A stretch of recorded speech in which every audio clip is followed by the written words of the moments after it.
ready! GMA Weather, serbisyong totoo ng GMA News.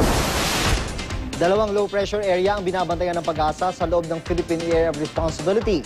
Ang isang LPA na unang namataan kahapon nasa bahagi ng Isabela at magdudulot ng pag-ulan sa Northern Luzon.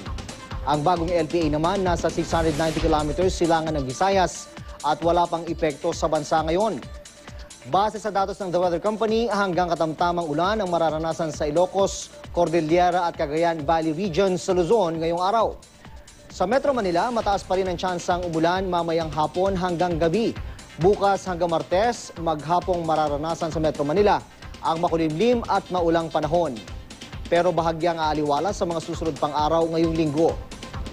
Sa Visayas, lalo na sa eastern section, asahan ding umulan ngayong araw. Habang posible naman ang ulan at thunderstorm sa Kalakhang, Mindanao.